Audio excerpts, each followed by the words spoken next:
All right. Hey, welcome back to Heroes and Villains of Literature. So, I know it's been a while since my last video. Last time I posted was the finale of Dexter New Blood. I've just been really busy with life and my other stream channel, Evil Alucard 13. I've been doing that a lot. But today, I just wanted to get on and make a video since it's been a while. And today, I'm going to continue with the trend I started with the very first video a year ago, Lestat De Lioncourt. I am going to do a video on his children, his fledglings. I'm going to go over who they were as humans, how they came to know Lestat and be changed by Lestat, and their importance to the story overall. So, let's get started with his very first one, Gabrielle de Lioncourt. And Gabrielle is actually Lestat's first fledgling, but more importantly, she is his biological mother. She came from a prominent Italian family. She was educated and had traveled to and lived in many cities in Europe. Then she was married to Lestat's father, the Marquis d'Auvergne, and she ended up giving him 7 children, but only 3 survived. Lestat is the youngest of those. And he ended up becoming her favorite. She ended up hating everyone else but Lestat. Her and Lestat obviously had a special bond, which would come into play later on. But mainly they were just bonded together because they both felt like they were trapped in a place that they hated and just could not escape.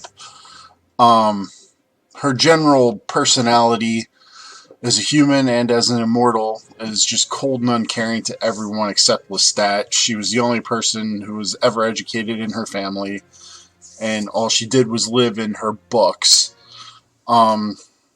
She didn't want to teach her children to read or write or anything like that. She lacked the patience for it.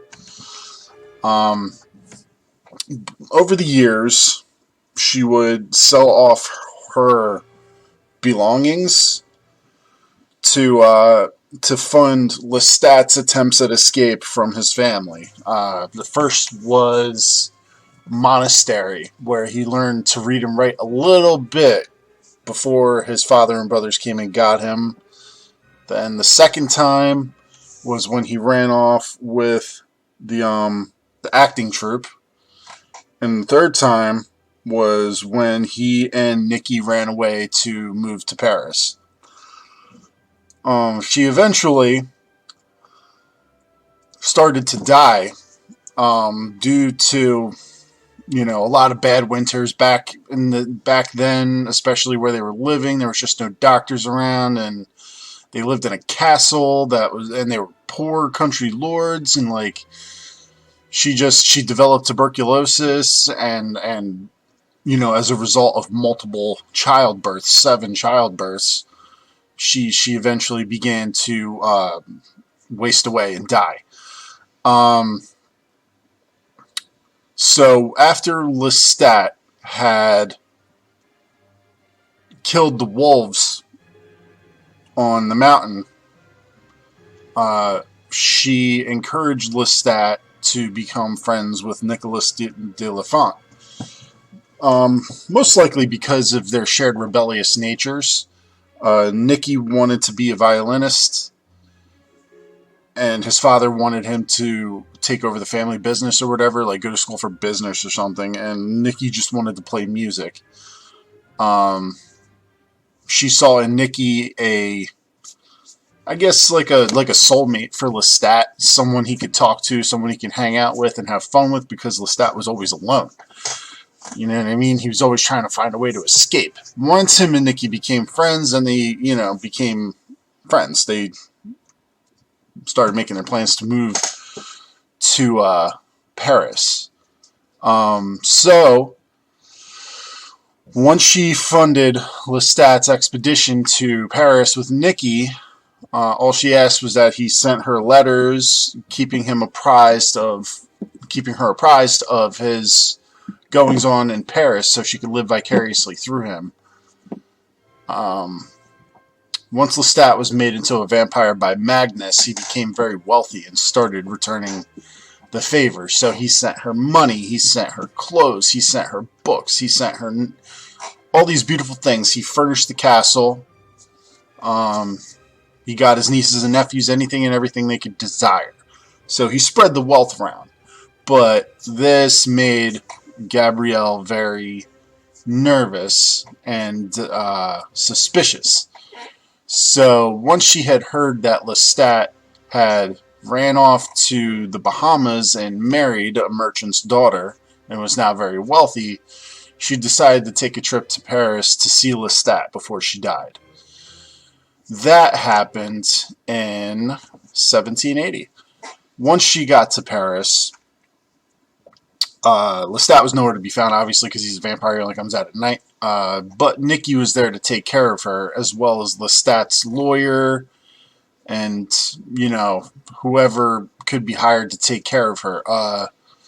She purchased a house, or rented. I think she purchased it, actually next door to Nikki, where she would live out the remainder of her days. Once Lestat had heard that she was there, he immediately went to her and made her a vampire that night.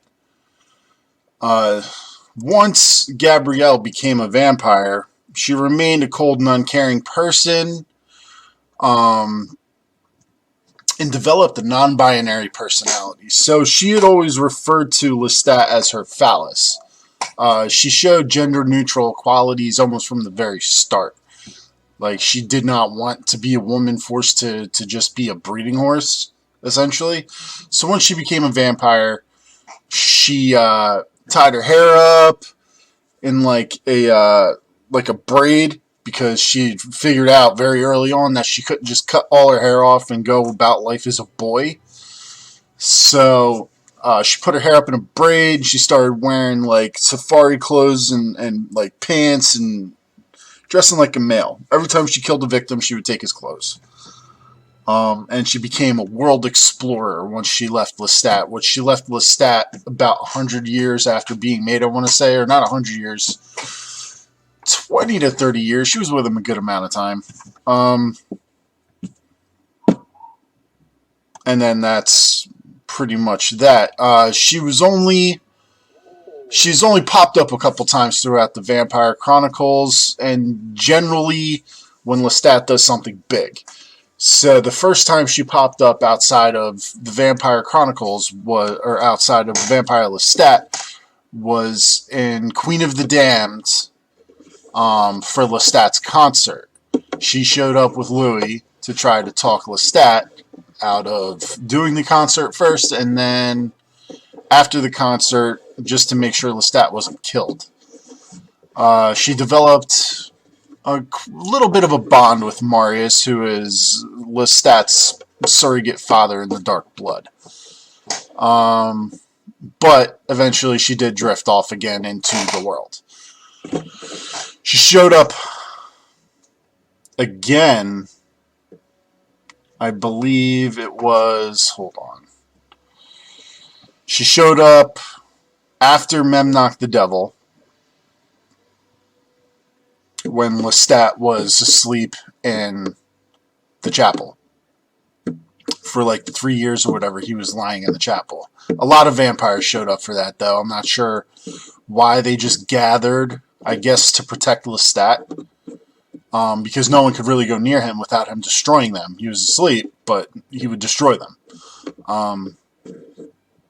And of course, Armand took up the guardianship role of Lestat's body, and allowed pretty much family and close friends near him, and that's it. Gabrielle obviously was one of them. And then again, she would show up in Prince Lestat, I believe, is the next time you see Gabrielle, when the vampire world is once again in disarray. The burnings have begun. Amel has woken up and become sentient and started destroying vampires. She shows up to try to convince Lestat to become the monarch of all vampires. After which point, she stays by his side. Once Lestat becomes the monarch of all vampires, she stays by his side and actually starts wearing gowns and stuff again to please him. Obviously, she only ever wears dresses and makes her hair all pretty to please him. But she becomes essentially the queen mother. You know what I mean? She's Lestat's mother and also his first child. So she holds a position of great importance within the court, within the what do they call themselves? The blood communion. So that is Gabrielle. She is Lestat's mother, one of his best friends, one of his biggest fans, the greatest protector. She worries about him the most. And she is probably his most beloved fledgling, but the one he worries about the least, because she could take care of herself. So, and that's Gabrielle. The next one is going to be Nicky himself. So I don't have a picture of Nicky because he has never showed up in any form of media. But essentially, here's the lowdown on Nicky. He was introduced... Damn it.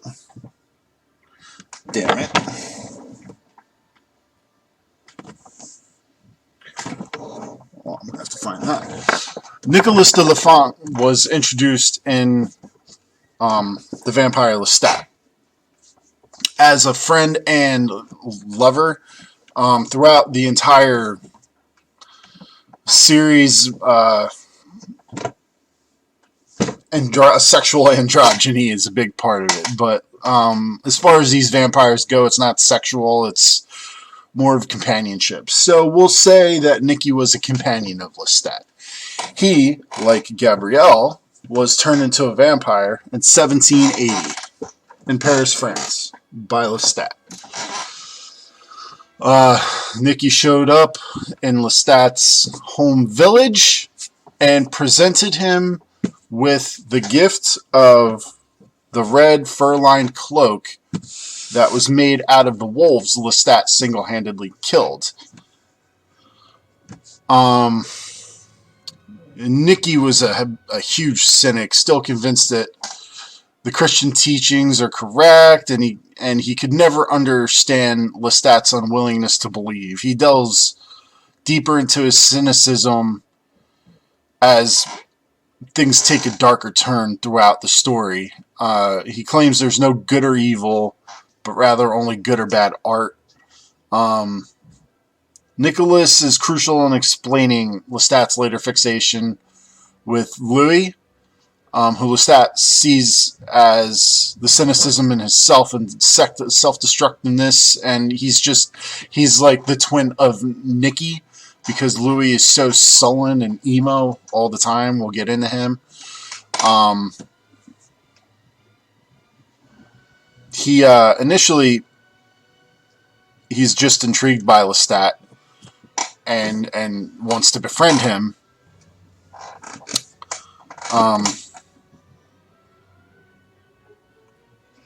So when they become inseparable, which is exactly what happens, they have long soul-seeking talks together, which they refer to as our conversation. Eventually, they do run away to Paris together. They find work in the Boulevard du Temple in a place called Renaud's, where Lestat begins acting and Nicky plays the violin.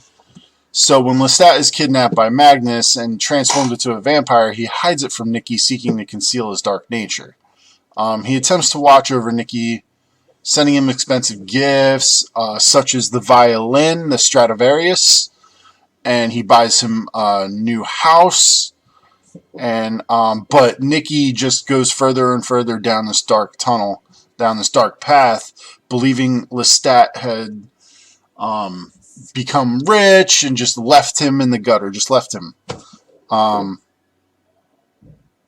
Shortly after Lestat is created, he begins sensing this this presence following him around Paris, which turns out to be a cult of vampiric Satan worshippers who then eventually kidnap Nicky and drain him almost to death in order to lure Lestat and Gabrielle to the catacombs under Les Innocents, where they reside. Lestat comes, essentially dissolves the cult, and saves Nicky, but he doesn't save Nicky. That very night, he ends up creating Nicky. Once Nicky becomes a vampire, he becomes catatonic. Lestat and his mother take Nicholas to Paris, where he slips from their grasp and disappears into the night. Since Lestat can't read his mind, he can't find him, but luckily Gabrielle can. He finds Nicky in the theater in Renaud's, at which time Nicky comes up with the idea for the Theater of the Vampires and demands from Lestat ownership of the theater. Lestat doesn't give him ownership, but he does give him the theater to do with as he pleases. At the same time, survivors of the Coven under Les Innocents, because Armand started destroying them all after the Coven was dissolved, there was only 4 survivors. There was Eleni, Eugenie, Felix, and Laurent. They all join up with Nicky to create the Théâtre des Vampires, which becomes very successful in the Boulevard du Temple until Louis burns it down. But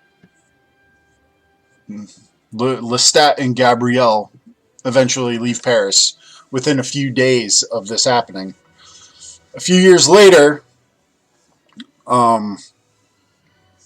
the survivors of the slaughter, Eleni, Eugenie, Felix, and Laurent, well, mostly Eleni.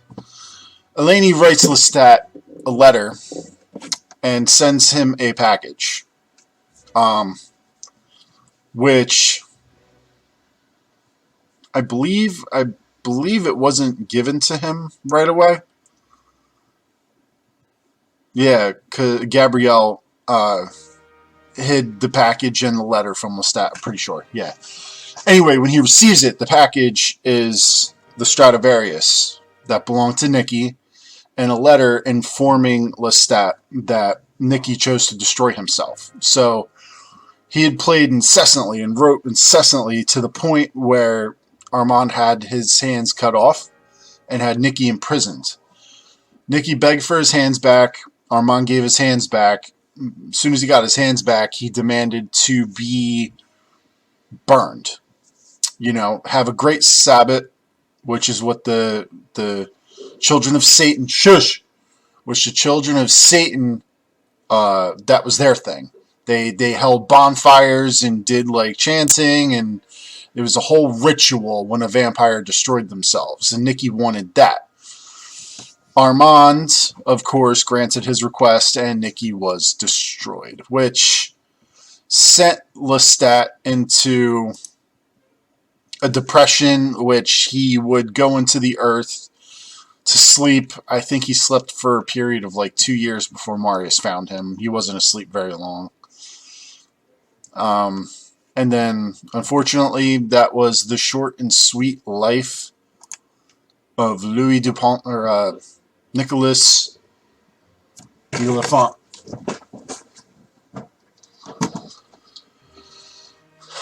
The next one, Louis Dupont de Lac, played incredibly perfect by my man Brad Pitt.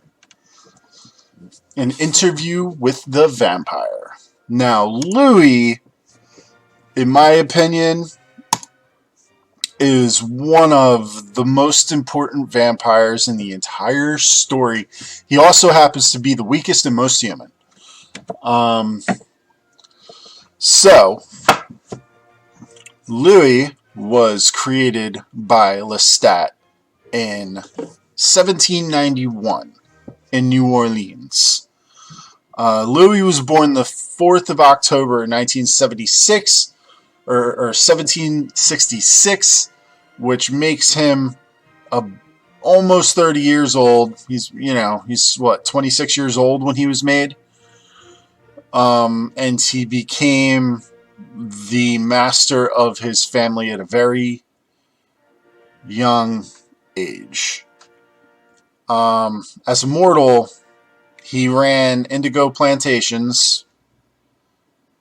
In 1791, his father died, and he cared for his younger brother, his sister, and his mother. He was dedicated to his entire family, especially his brother Paul, who was very religious, ended up becoming very priest-like. Louis had an oratory built for him behind the house, and but at some point his brother's mental state started to decline, and he started seeing visions of the Virgin Mary and Saint Dominic, telling him to sell the plantations and move to France to work as a missionary. Louis didn't believe him, dismissed the thought, and allowed his brother to worship and encouraged him, but refused to believe he had seen visions sent by God. One day, his brother and he discussed the mission Paul was supposed to go on, but after the discussion, Paul left, and Louis fell off. He left Louis and fell off the entrance stairs. The slaves who saw him fall said that he had looked as if he had seen something in the air, and then his body moved forward as if being swept away by a wind. One of them said it looked like he was about to say something before he fell. When he fell, he hit his head and he died. Louis' mother and sister started to believe that he fell because of the argument and that Louis had pushed him. Other people had started to talk and say the same thing, that Louis had pushed him. Louis also started to blame himself because he had denied Paul's request. All of this was a constant reminder to him, and it's ultimately what led to Louis wanting to die. He started to not care about the plant. It pretty much ran by itself anyway. He left the running of the plantation up to his head slave. I forget the head slave's name because he's not that important. And he began to gamble and drink in New Orleans a lot, which eventually caught the interest of Lestat, who had just moved to New Orleans to take care of his dying father. The reason Lestat's father was in New Orleans was because of the French Revolution. Marie Antoinette and her husband had been beheaded, and basically it was just, if you know history, the French Revolution was insane. The peasants rose against the monarchy. The monarchy was abolished. There was a big war. People escaped to New Orleans, and Lestat's father, the Marquis d'Auvergne, was one of them. Lestat went there to take care of him in his final days, where he discovered Louis. So Louis became a drunkard, and to try to escape reality, he put himself in constant danger by going to taverns, getting into fights, walking dangerous alleys alone. He just wanted to die. One night, Louis was attacked by Lestat outside his house. He almost drained Louis to the point of death, and Louis just thought he had a stroke because he was drinking too much and he didn't eat and whatever.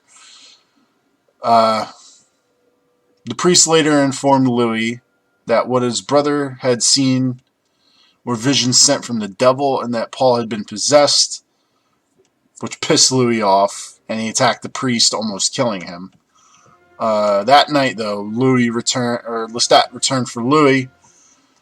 Louis always assumed that Lestat chose him because he wanted his plantation, all of his money, but Lestat probably had 10 times the wealth Louis had by the time he met Louis. So it was never about the plantation. It was never about the money. It was about Louis himself. The process of Louis' transformation went through various steps. First, he was to watch the overseer of his plantation die by Lestat's hand and approve. Even though Louis didn't hold his life in high regard, he cared dearly for other people's lives and was deeply sickened by the overseer's death. For whatever reason, before Lestat made Louis, he required a mortal defeat of Louis. He wanted to possess him. He wanted to break him down, transform him, and possess him. It was always about possession with Louis. Once Louis was made, Lestat lived at the plantation with Louis, with his father. So he had moved his father into Louis' plantation to die. And there they lived until eventually the slaves rose up because of all these mysterious deaths and burnt down the plantation house. When they burnt down the plantation house, Louis and Lestat moved to New Orleans in the Rue Royale, into an apartment there, where they would live with Claudia for a period of about 80 years until they then rose up, tried to kill Lestat, and they fled to Paris. So, Louis, after trying to kill Lestat, going to Paris, witnessing Claudia's death, all of that, would spend the next decade or so, the next couple decades, as a companion of Armand, who was, interestingly enough, the cult leader of the Children of Satan. So, and the reason Armand wanted Louis was also because of the same reason Lestat wanted Louis: his humanity, his suffering, his empathy. Because Louis literally is the most human of the vampires. At first he didn't want to take human life. He wanted to subsist off of, rats, dogs, chickens, whatever. He did that for a while until the making of Claudia, which then he started to kill humans. But he didn't really change much once he changed his diet. He still, he never bathed. Vampires don't smell, so they don't really need to bathe, but he wouldn't wash the dirt off his skin and wouldn't wash his hair out, like dust and leaves or whatever. His outfits, he would wear them until they would just turn to dust. He didn't care about his physical appearance at all. He couldn't read minds. He couldn't use the cloud gift. He can't use the fire gift. He could barely move with preternatural speed. His strength is so much lesser than that of other vampires, yet he is one of the most beloved in the vampire world. He's introduced in Interview with the Vampire, which is the first book in the Vampire Chronicles. And he tells this fantastical tale about Lestat, which only about half of the story is true, and the other half is the story as seen through Louis' eyes. I'm not going to go over that because nothing that Louis wrote is based in fact. It's all based on his perception of the situation. He shows up again in in Vampire Lestat when Lestat describes what really happened during the events of Interview with the Vampire. Then he shows up again in Queen of the Damned alongside of Gabrielle to try to stop Lestat from doing the concert. After which point the whole situation with the Queen goes down and the vampires form a loose coven on an island owned by Armand and Daniel Malloy, who actually wrote the Interview with the Vampire, called Night Island. Eventually that coven dissolves as well. No coven attempted by the vampires actually sticks until Lestat becomes the monarch of the undead. Again, Louis shows up in Tale of the Body Thief to reject Lestat's request of turning him back into a vampire. I'm not going to go over Tale of the Body Thief just yet. I just actually finished reading that book today. Great story. I hadn't read it in years, but it was a good story. And Louis refuses Lestat in that book because he can't make another one. At that point, Louis had already only made one fledgling, who was then immediately killed alongside of Claudia. Her name was what was her name? I can't pronounce it. It's French. It's Madeleine. Madeleine. Madeleine. So he made Madeleine. She was killed. He refused Lestat. After Tale of the Body Thief, he shows up again after the events of Memnoch the Devil. Actually, no, he shows up in Memnoch the Devil when Lestat comes back from Hell. Or wherever the hell Memnoch took him. Because Memnoch is a whole other thing. Then he shows up again. He pretty much shows up in every single book throughout the Vampire Chronicles, which is why I say he is one of the most important ones. Because he shows up in the next book after that, which is Merrick, which is about Merrick Mayfair, a black Mayfair witch who tracks down Louis and convinces him to turn her. She dies in Blackwood Farm. She immolates herself. So by the events of Louis immolates himself in Merrick, yeah, that's an important point. So I'm going to go back. In Merrick, at the end of Merrick, Lestat finds Louis in a coffin burned to a cinder. He had left his casket out in the sun and allowed himself to burn. Louis tried to end his life, but Lestat's blood and the fact that his ashes weren't scattered brought him back. This is actually a very important event in the series, and you don't know it's important until the newer books. But when Louis died, because he literally died, he was disconnected from Amel. He became the first vampire to free himself from the sacred core. So, after Louis had come back to life, if all of the vampires in the world were killed if somebody had killed Makari, who had the sacred core within her, if somebody had killed Makari, every vampire in the world would die except Louis, which would have been tragic for him. Tragic. He wouldn't have lasted very long, but it's an important part of the story. It makes him a master vampire at that point, in my opinion. He's his own person. Amel has no idea about him. They're not connected. He can't find him during the burnings. Like, he could not find Louis. He wouldn't have killed Louis anyway, because Amel loved Lestat and would never hurt anyone Lestat created. So after that happens, he shows up again.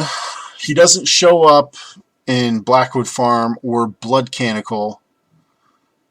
He's only mentioned. He shows up again, I believe, in Prince Lestat. And then he remains with Lestat after he becomes the monarch. Basically, once Lestat becomes a monarch, all of his fledglings come together and stay by his side and sort of form a royal family of sorts.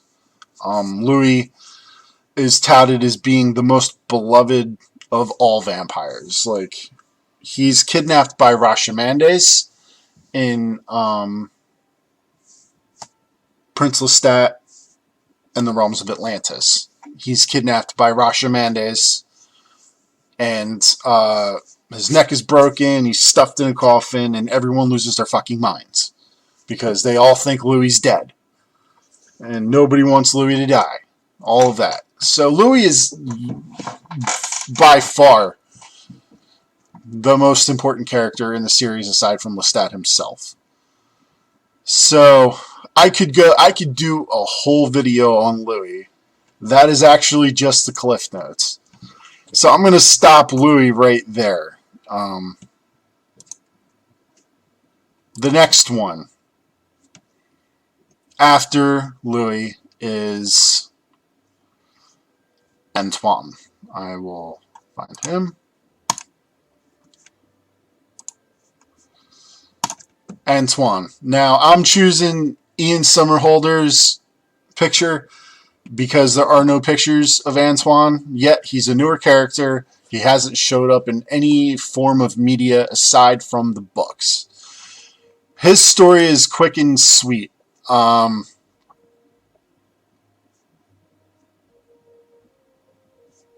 is he? There he is. So, Antoine was created by Lestat in 1860. He was a French musician who was sent to New Orleans, sort of similar to the Nicky situation. His family did not approve of his choice to be a musician, so he was banished to New Orleans to basically just become a drunkard and live out his days. He was patroned by Lestat while Lestat was still living with Claudia and Louis, because Lestat has a thing for music. So, but he was just a broken, sick, lonely guy until he met Lestat. Once he met Lestat, Lestat gave him money, distracted him from the bars, urged him to play the piano. He bought him a piano, and they became lovers. But when Louis and Claudia attempted to murder Lestat, and they dumped him in the swamps, right? Lestat fed on enough reptiles and whatever lives in the swamp to rise, and then seek out Antoine. He found Antoine. He turned Antoine so Antoine could hunt for him, and so he could feed off of Antoine and all that stuff, and get stronger and get revenge on Louis and Claudia. So yeah, together they went to take revenge on Claudia and Louis. Although he was burned and survived during that interaction, he refused to go with Lestat to Europe to pursue them, so Lestat gave him money, and he left him. He very quickly squandered all that money. Then Antoine left New Orleans and traveled northwest, ended up in San Francisco eventually. For 30 years he lived that way, scarred, preying on the most vulnerable mortals, hunting in the slums. In St. Louis, he began to play the violin. By that time, most of his scars had disappeared. In the 80s, he played the piano in San Francisco. He basically lived hand to mouth, bar to bar, rented room to rented room until the events of Prince Lestat. When the Great War began, he went to Boston, and there for the first time went into the ground for a long sleep. He woke up 50 years later, stronger, awakened by Lestat's music. And once again, he went back to living hand to mouth, playing music in subways and stuff. One night, a coven of vampires burned his house and caught and set him on fire. He buried himself in the ground and resurfaced in 2013, awakened by Benji's radio show and Sibel's music. Uh,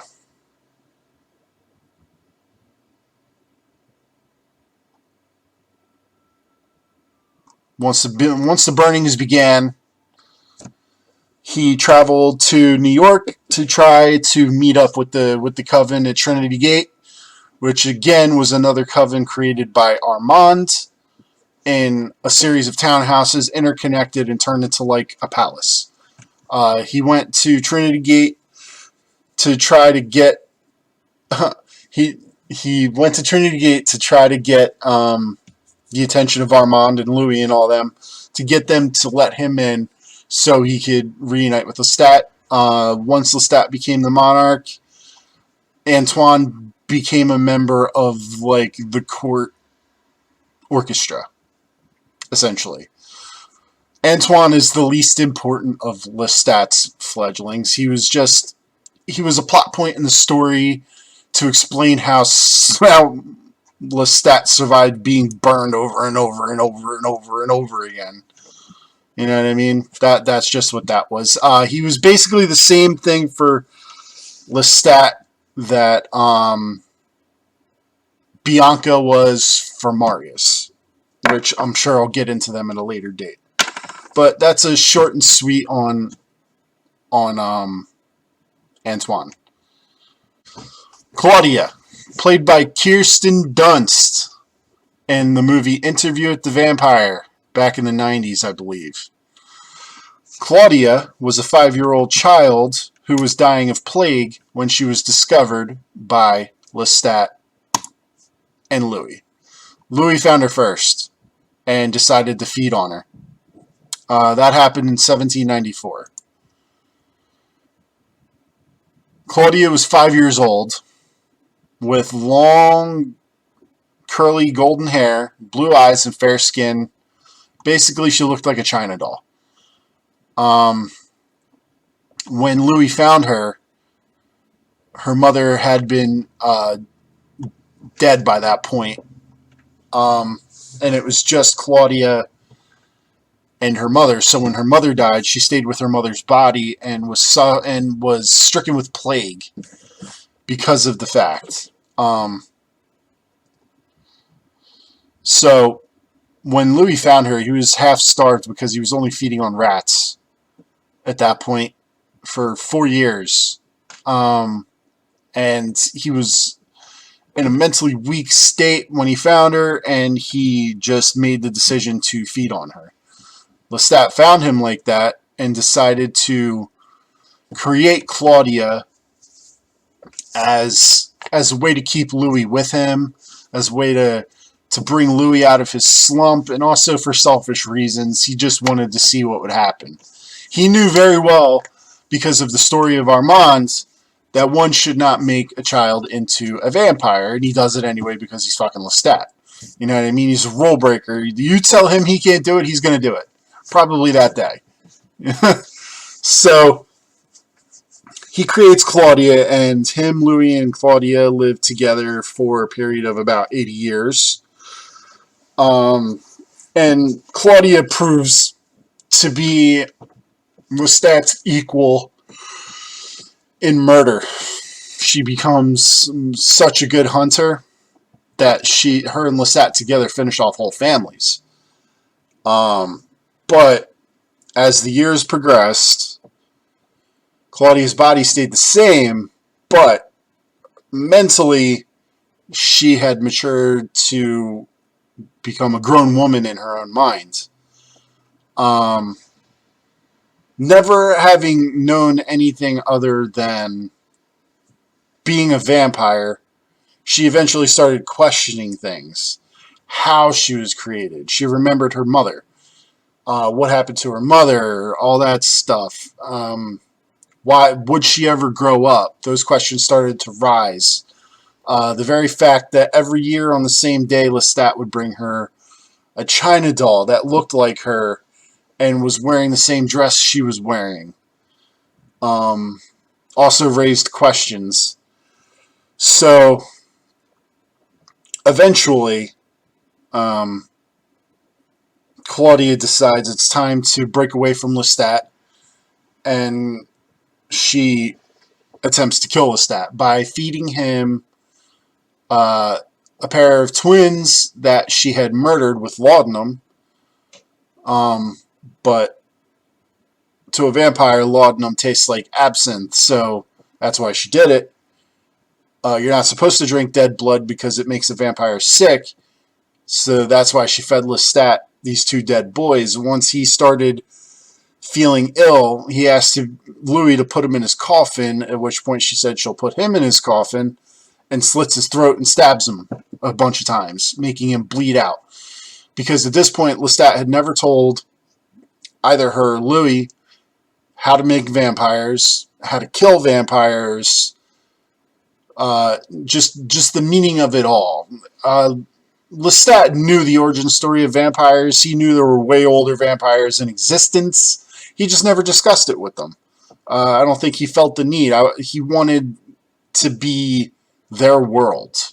So he never discussed the others. He never told them the origins. So Claudia mistakenly believed that she could kill Lestat by feeding him poisoned blood, slitting his throat, and stabbing him and dumping his body in a swamp. It's not that easy, obviously, as she found out. Lestat came back and with Antoine attacked Louis and Claudia. Louis and Claudia got the upper hand of that, torched them both, caused the Great Burning in New Orleans, and escaped via ship to Europe, where they spent a few years traveling around looking for signs of their kind. They found none until they arrived in Paris, where the Théâtre des Vampires was.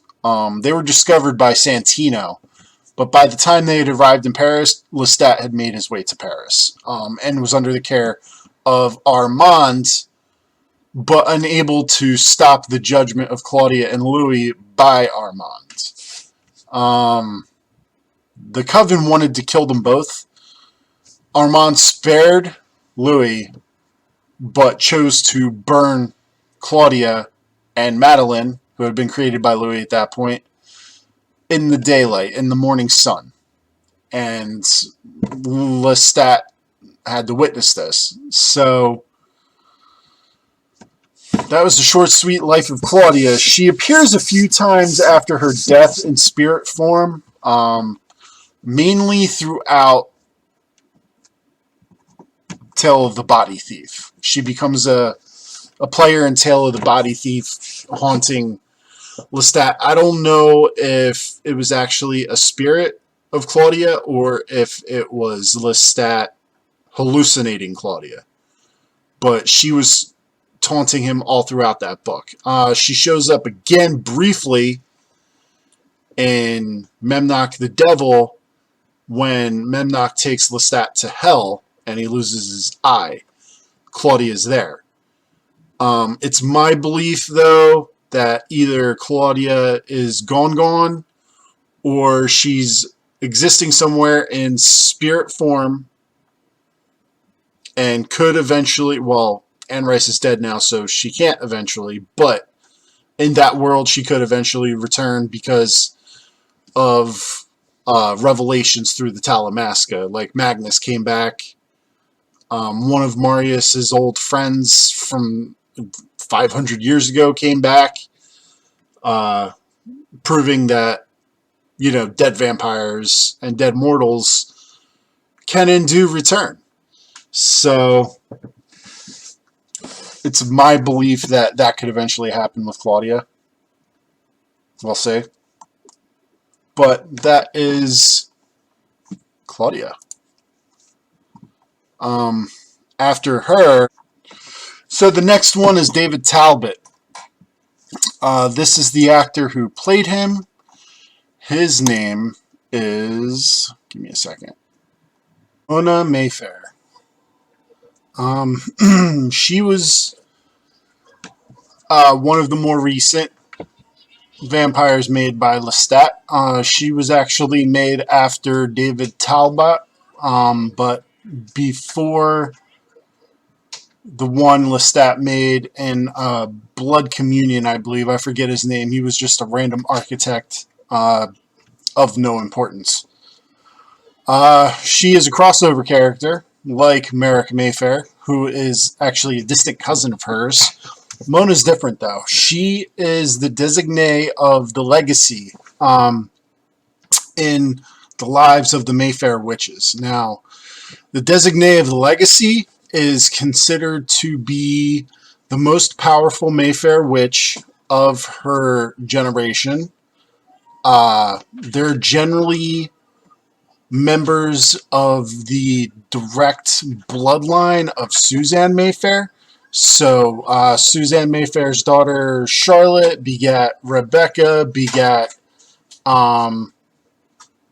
I forget the entire lineage. I'd have to do research, but the designate of the legacy is supposed to be a direct descendant of Suzanne Mayfair, or the First Street Witches.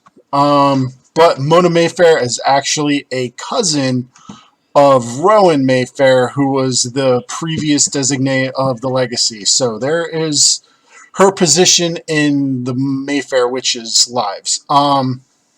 She is also a lover of Tarquin Blackwood, who is actually the protagonist of Blackwood Farm. And Tarquin Blackwood is a vampire who happens to live in the New Orleans area. He doesn't live exactly in New Orleans. He lives a little bit outside in Mediary, I think, in that area somewhere. But he is, at the time, the only vampire who lives in that area that is allowed to live there by Lestat. Now, Lestat doesn't know he's there for whatever reason until the events of Blackwood Farm, where he enlists the help of Lestat to get rid of a familiar known as Goblin, who happens to be the ghost of his dead twin brother. That's a whole other thing. Anyway, Mona is a lover of Tarquin. So she's described as having flowing red hair, bright green eyes, and fair skin, which is actually a marker of a witch, according to Maharet and Makari. Like Rowan, she has specifically double the number of chromosomes of a normal human being. She was a sexually adventurous girl when she was alive. Way more powerful than Rowan. She loves computers, and her goal when she was human was to sleep with every male member of the Mayfair family. Not sure why that was a goal of hers, but it was. She had a child with Michael, who was the husband of Rowan, and that child ended up being a Taltos, which is another race of immortal who has nearly gone extinct multiple times throughout both the Vampire Chronicles and the Lives of the Mayfair Witches, but they still exist as of today. They didn't play any role in the later books in the Vampire Chronicles. Again, Anne Rice died, so we're never going to dive further into their story unless her son continues the story or fan fiction. That's the only way. Mona, when she was human, I guess from repeated miscarriages and the birth of Morrigan, her Taltos child, started to die from like hemorrhaging and stuff. Like she couldn't bear any more children. It was killing her because she was just having so much sex. That was just her story. She was a rampant slut. On the day she was meant to die, she stole an ambulance and drove to Tarquin Blackwood's manor, where she intended to die in his bedroom, surrounded by roses like Ophelia. And I believe it was Macbeth or Hamlet. Hamlet, I believe. You mind turning that down, kid? Tarquin begged Lestat to change her, and he did. And then the events of Blood Canonical happened, where Lestat, Mona, and Quinn were carousing around the world, searching for Morgan, Mona's daughter, who was actually stolen by Ashlar or Lasher, um, who was a child of Michael and Rowan. Actually, no. By that point, Lasher was dead, and she and Rowan had born a child by Lasher named Ashlar, I believe. No. I'm wrong. Lasher was dead, but Ashlar had taken Morgan. Ashlar was the eldest of the Taltos at the time. That's a convoluted story that I haven't read in a long time, but it plays a part in Mona Mayfair's life. So, Lestat, Quinn, and Mona ended up finding a settlement of Taltos, who were all descendants of Ashlar and Morgan. But by the time they found the settlement, Morgan and Ashlar had already died. Morgan from bearing so many children, and I guess Ashlar of old age, or they were murdered. One of the two. It was a little iffy. So the Mayfairs ended up taking over conservatorship of the Taltos settlement, and that's where they are. They're under the care of the Mayfair witches. Mona and Quinn went off to do some research with Maharet, and that's how Blood Canonical ended. They never appear in the Vampire Chronicles again. They're only briefly mentioned in Realms of Atlantis or Blood Communion, that they were destroyed during the events of Prince Lestat. That's pretty much all there is to Mona Mayfair. She is a fledgling of Lestat, but as of this moment, she is considered dead. The last one I'm going to bring up is Rose Fisher. This is not her. This is just a visual depiction of her. She, like Antoine, are newer characters and have not been portrayed in any media whatsoever.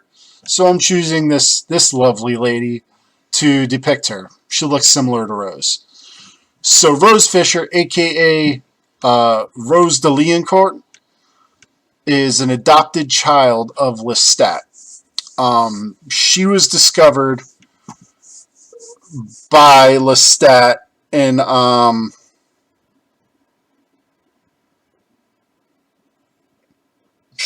there's no name of the island. I want to say she lived in Saint-Domingue, I think it's called. Her mother's name was Morningstar Fisher. Her entire family was killed in an earthquake that struck the island, and the entire island sunk into the sea like Atlantis. So everyone on her island was killed except for her. She was saved by Lestat, who started calling himself Uncle Lestan, and he adopted her. Lestat hired caretakers for her named Julie and Marge, and he set up like private schooling for her and sent her on different trips throughout the world to gain some culture, because Lestat's all about culture. He's about art, music, whatever. Visiting the world, seeing Notre Dame and the Colosseum in Rome and the Louvre. That's Lestat's thing. So he sends Rose on this lifelong journey of learning. Once Lestat realizes she's getting a little old to not notice that Lestat is not getting old, he removes himself. He starts living at a distance from her, only talking to her over the phone and through letters and sending her gifts and stuff like that, because he doesn't want her to realize that he's a vampire. Basically, he's trying to get her independent on her own. Rose goes through a period of a little bit of teenage rebellion. She steals the family car and goes on a joyride with her friends. They're caught, And Rose is sent to a place called the Amazing Grace Home for Girls because the court system lied about her and said that she was this out of control teenage criminal who was going to end up pregnant, on drugs, both, whatever. She was sent to the Amazing Grace Home for Girls, where she was then brutally tortured, neglected, starved. She was thrown into like solitary confinement, accused of being a slut. All these things. The conditions of this house were deplorable. And it got to the point where Rose had become so sick she was close to death. And somehow she was discovered and saved by Louis when she was very close to death. And she was nursed back to health. And Louis burned down the house and killed everyone inside that was not an inmate. I call them inmates because it was more like a prison than a home for girls.